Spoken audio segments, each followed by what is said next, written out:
यशोधर मठपाल जी को मेरा प्रणाम। पूरा जीवन तपस्वी की तरह अपनी कला को समर्पित करने वाले अंतर्राष्ट्रीय ख्याति प्राप्त आर्कियोलॉजिस्ट और पद्मश्री अवॉर्डी डॉक्टर यशोधर मठपाल जी के जीवन के अलग अलग पहलुओं पर प्रकाश डालती 2.5 घंटे सौभाग्य तो मुझे मिला ही, साथ ही ऐसे महान कलाकार के कर कमलों द्वारा मुझे बेशकीमती एक ऐसा तोहफा मिला जिसके बारे में मुझे रत्ती भर भी अंदेशा नहीं था। उसी अद्भुत अनुभव को वीडियो के माध्यम से आप लोगों के साथ साझा कर रही हूँ। आप जब भी नैनीताल या भीमताल आएं तो भीमताल स्थित लोक संस्कृति संग्रहालय जरूर विजिट करें। इस संग्रहालय में प्राग ऐतिहासिक युग से लेकर अब तक की मानव की संस्कृति का लेखा जोखा संरक्षित है।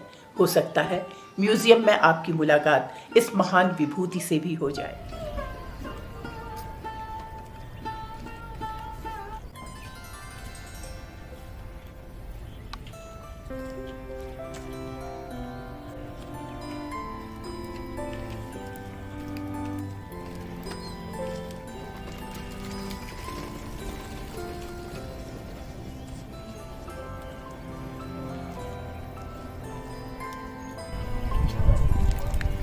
So wet.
आपको भी ऐसा लगा कि कलाकार की कला का एक्सप्लॉइटेशन होता है?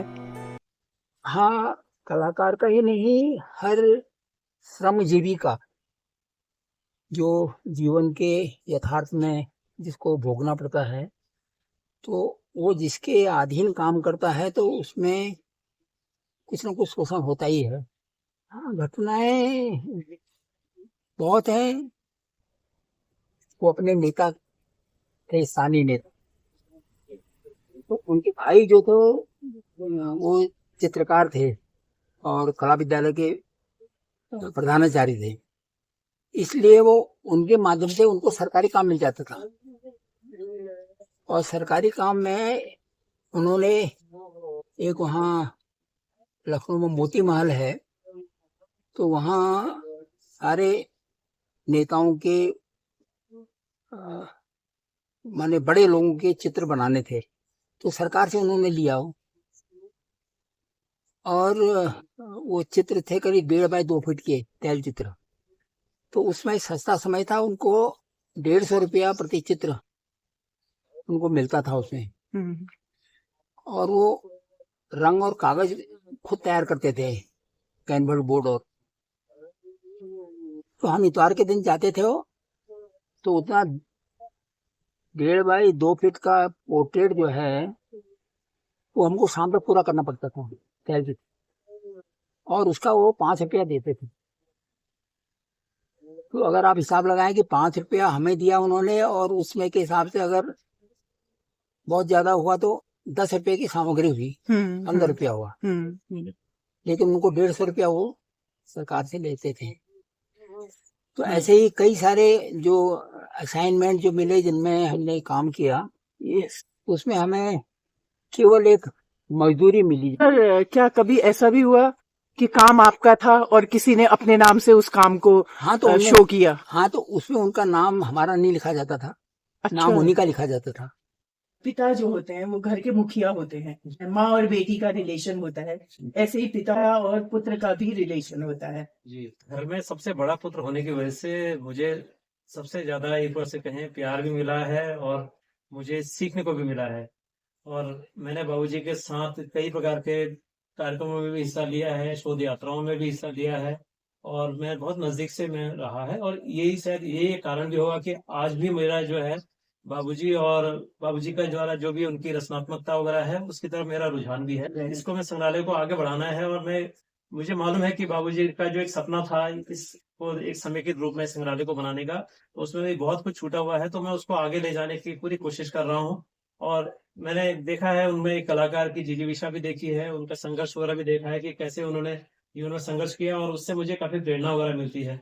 तो मुझे तो सौभाग्य मिला कि मुझे सबसे ज़्यादा समय उनके साथ बिताने का भी मिला है, और बहुत कुछ सीखने का भी मिला है। तो मेरे 2 बच्चे हैं, और उसमें से जो मेरी बिटिया है, छोटी है, वो उसको शौक है बचपन से, और वो बहुत अच्छी पेंटिंग्स वगैरह बनाती है यहाँ पर। तो हमें आज खुशी है कि कम से कम वो आगे ले जा रही है उसको, और उसकी रुचि संग्रहालय और उसके प्रति भी है। हमारी जो कला दीर्घा वगैरह है, जो हमारी एक सोच वगैरह है, उसको आगे ले जाने की भी उसकी परंपरा है। तो मुझे लगता है ये भी ईश्वर की शायद इच्छा है। बहुत से ताजा बना हुआ चित्र है और आपकी नजरों के सामने बना है, उसको मैं याददाश्त के रूप में आपको दे रहा हूँ, ताकि आप अपने ड्राइंग रूम में भी जब लगाएं तो आप ये कह सकें कि ये चित्र मेरे सामने चित्रकार ने बनाया। तो ये हमारी उस कार्यशाला का भी और उस क्षण का भी एक याददाश्त है, जो कि हम लोगों ने चित्र के माध्यम से एक प्राकृतिक स्थान पर अपने साथ साथ व्यक्त के बिताए। सर, मेरे लिए बहुत बड़ी बात है ये कि मैं आपके हाथ का बना हुआ चित्र मुझे मिल रहा है, और साथ में मुझे वो 2 घंटे जो मैंने आपके साथ बिताए ये चित्र बनाते हुए, ये मुझे बार बार उसकी याद दिलाएंगे। बहुत धन्यवाद। इसको आप